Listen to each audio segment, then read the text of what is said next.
Hi everyone, Marla Sands again, and back here for another BTS behind the scenes, a Phantom Force. This hasn't really been so much a behind the scenes because we haven't filmed too much Phantom Force yet. We hope to do some more in the next 2 or 3 days.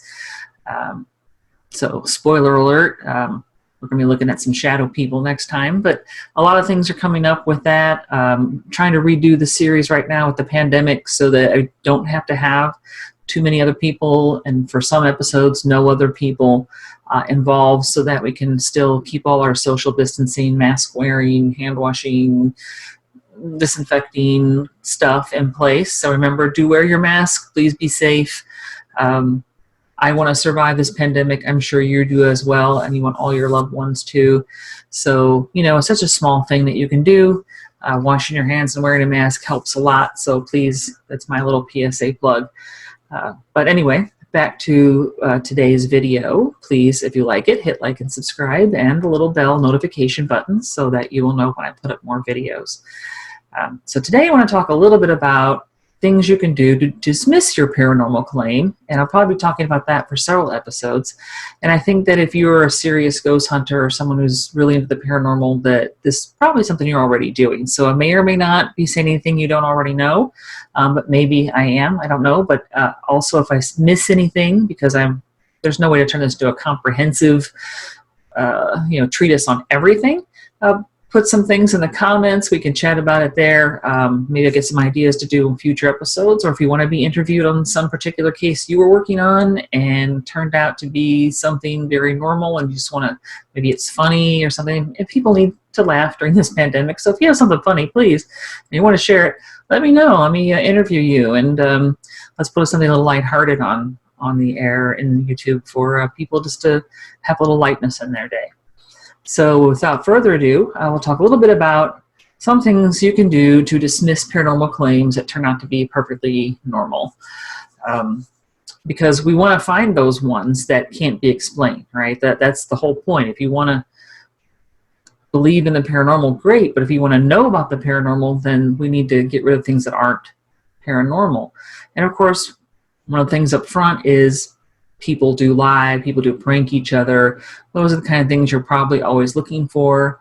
I did read an article, kind of a sad article in a way, about 5 or 6 years ago, about how before the whole ghost hunter craze on TV took place, there were maybe 40 groups of ghost hunters across the country, and they used to collaborate and share information and stuff. Once the craze happened, everybody wanted to be on TV, and you had like 400 groups across the country, and now they were competing for a limited number of shows that were on television or on YouTube.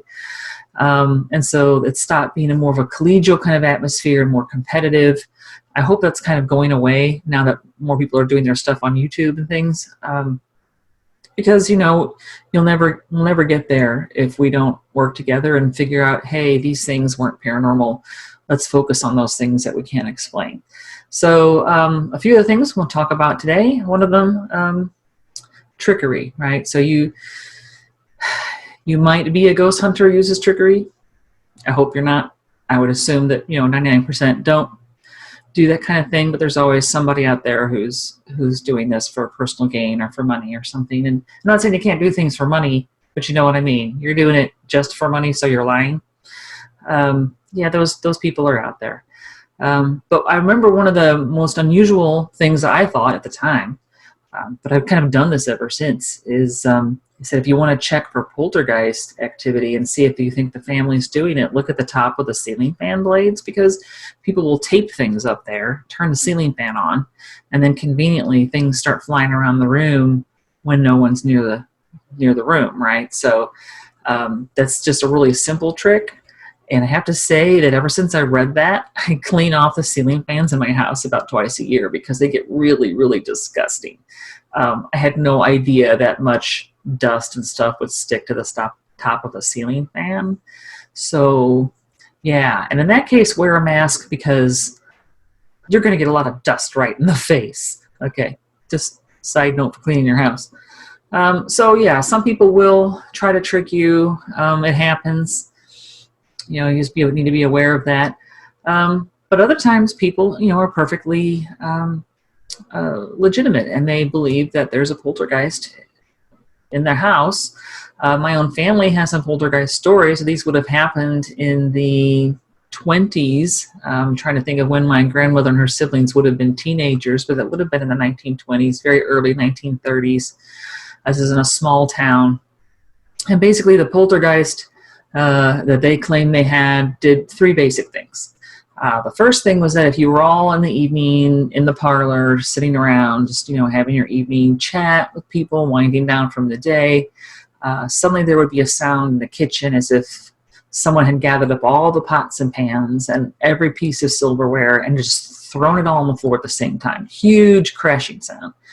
And you'd run in there and everything would be in place. Nothing would be disturbed.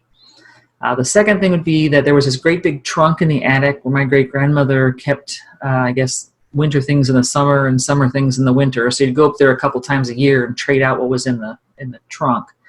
But you'd be sitting, again, down in the parlor in the evening, just relaxing, winding down from the day, and you'd hear the sound of this trunk being dragged around in the attic. But if you went up there, it would be where it always was.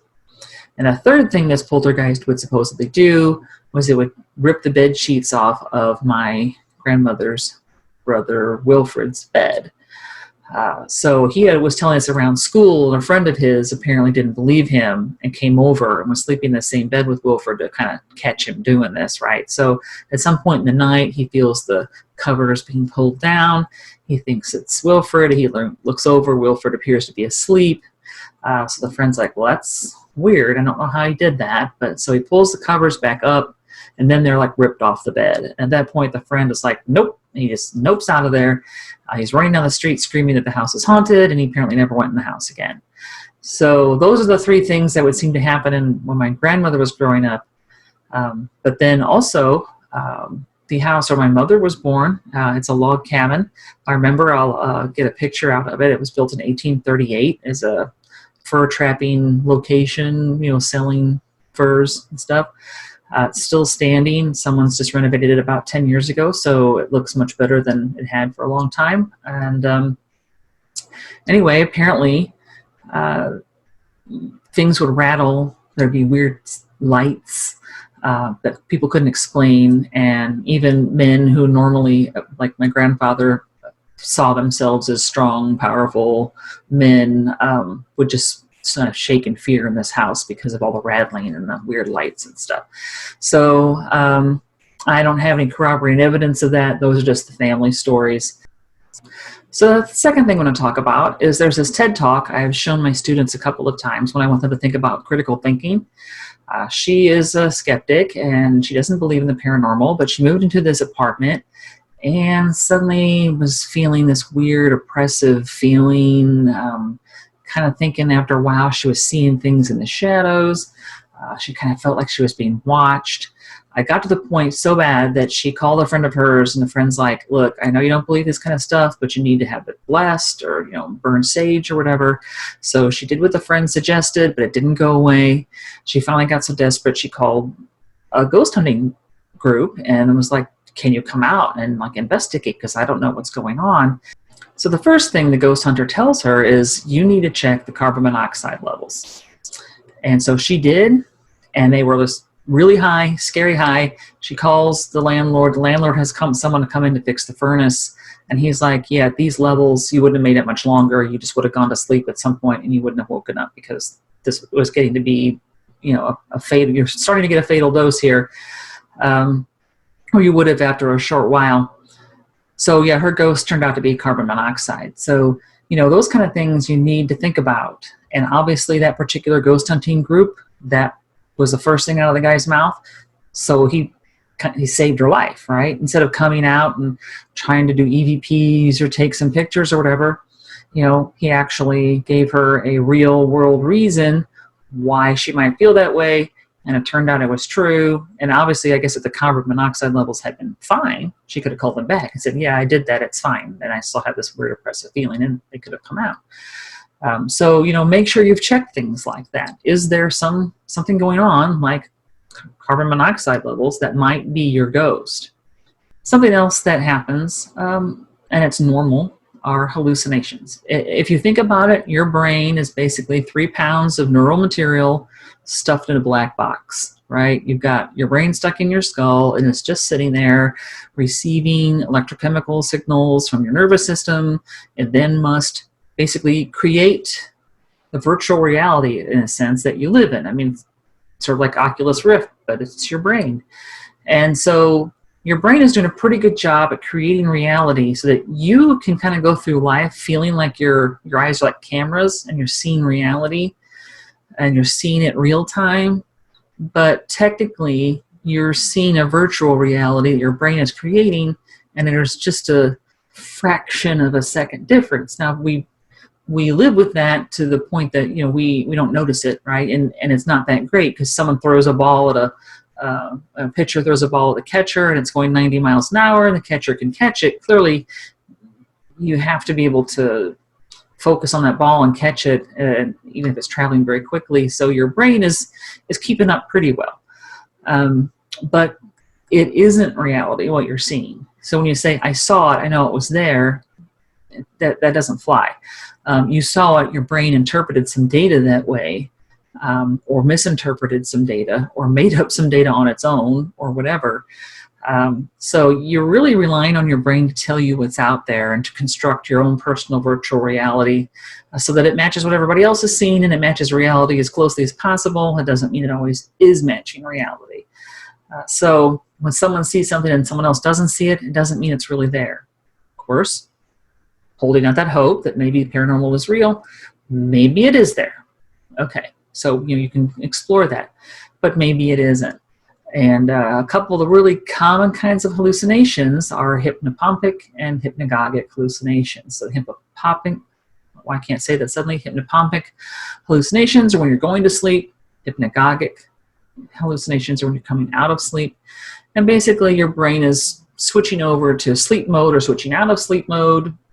And sometimes you see things or hear things that just aren't there. Now that has happened to me. From starting in college, I would start to hear sounds of someone walking around my bedroom. And if I actually made myself open my eyes and wake up to the point where I had my eyes open and looking around, then the sounds were not there. But if I would start to drift off to sleep, I would hear the sounds of this walking around the room again. And it was kind of the particular sort of swish, swish sound of someone walking around in denim jeans. And they would walk from the door to my desk or over to the bed or back to the closet or something. And it was really creepy, but I never thought it was a ghost. I mean, it's just, if I had been perfectly awake and it still happened, it would have been harder to explain. But when you're kind of half asleep, it's yeah, it's your brain. It's just messing with you. I haven't had so many hypnagogic hallucinations. I can only remember one time when I was sort of groggy and waking up, and I felt a cat jump up on the bed, and it walked up my right side. I was lying on my stomach. Then it walked over my back, and so I could feel the little round paws walking over my back. And then when it would come off my shoulder, my left shoulder would nuzzle my face. And if someone's nuzzling your face and your eyes are closed, you just got to open your eyes, right? So at this point, I would open my eyes. Of course, there's no cat there. Close my eyes, now I'm starting to drift back off to sleep again. Feel it again. Cat jumps on the bed, cat walks at the bed, cat walks over my back, cat nuzzles my face. And it repeated 4 or 5 times, and then I guess finally I just went to sleep, and that was that. So those kind of things are explainable. Those things have happened to me as I was going to sleep or just waking up.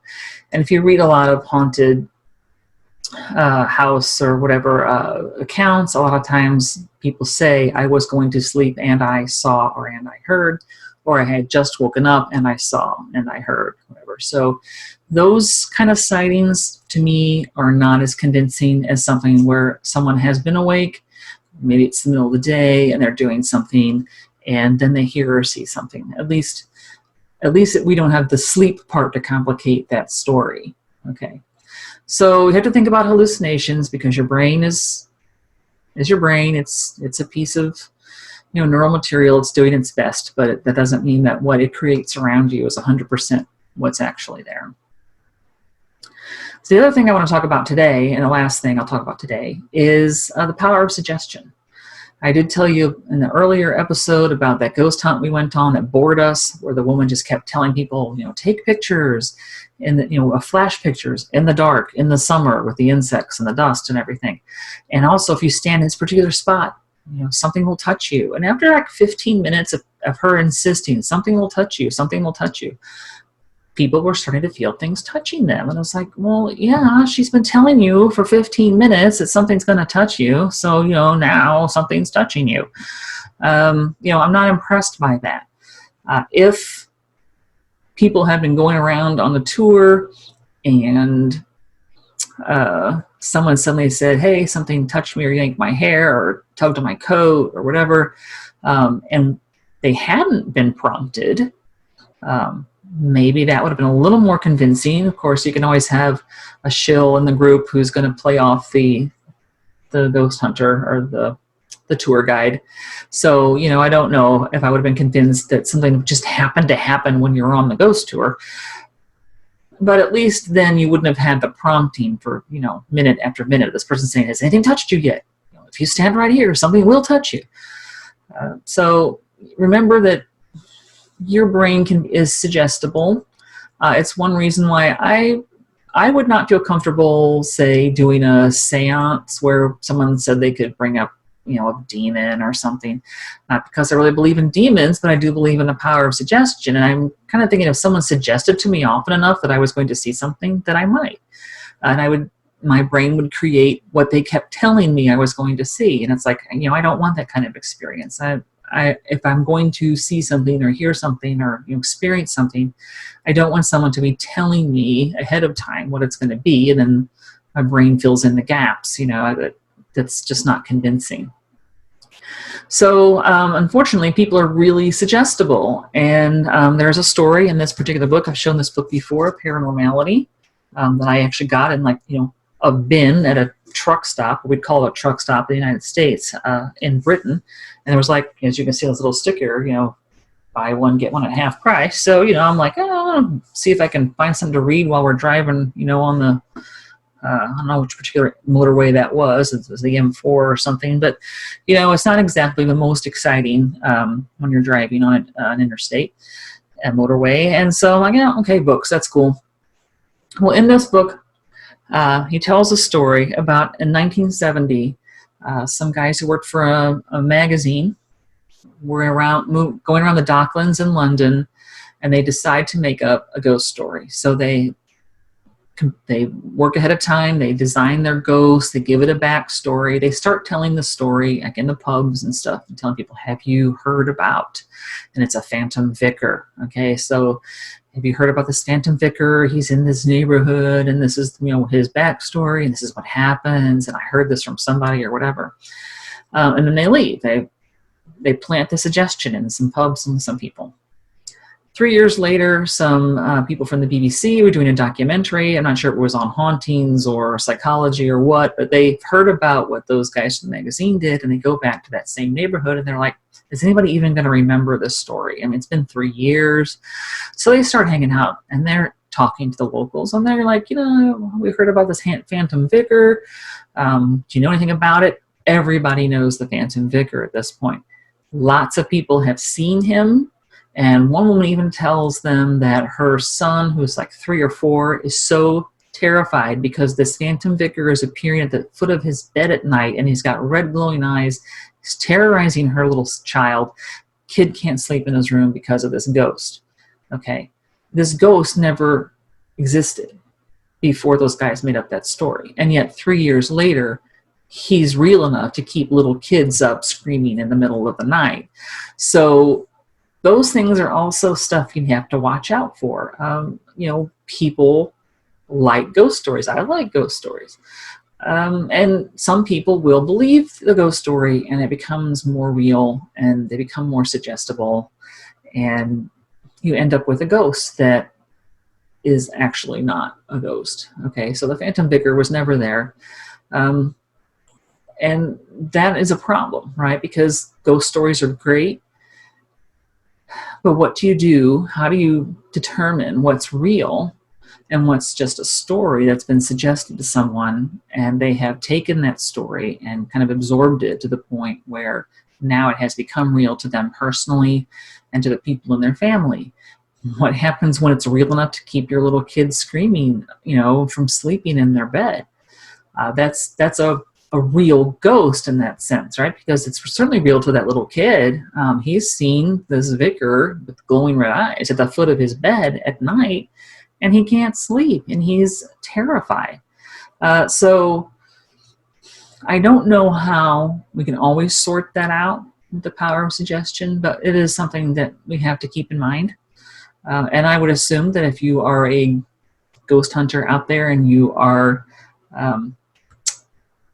one of the majority who is actually, really in this to find out what's paranormal, and you aren't pranking people, that those are the things you're thinking about. You're thinking about hallucinations. You're thinking about ghost stories and the suggestion of what might be there. You're thinking about people who just might lie to you because they want attention or whatever. You're thinking about, the people who are taping things to the top of their ceiling fan blades or whatever. You're thinking about, do they have a carbon monoxide problem? Is there some other problem? Are there noises coming in their house because there's a squirrel in the attic or whatever? So obviously we have to think about the natural explanations, that right down to your brain will trick you. You see something on the corner of your eye? Yeah, maybe. Or maybe your brain was just, had a glitch. Because your brain is sitting there trying to interpret a bunch of data on a millisecond by millisecond basis and gets something wrong sometimes. So anyway, that's what I want to talk about today. Next time I kind of want to talk about the third man. I find this fascinating. I have, again, talked about this with my students sometimes because this is really interesting. My mother kind of has a third man story of her own. And I have never had a third man experience. If you have, the next time when I talk about it, I hope you will tell us in the comments what happened to you and what the third man did for you or what it told you. So that's for next time. In the meantime, keep an eye open for more Phantom Force episodes and Phantom Force goodies. I'm designing some t-shirts. I'll have them on Teespring, so you'll be able to buy those and help out the channel a bit. And we'll see you next time.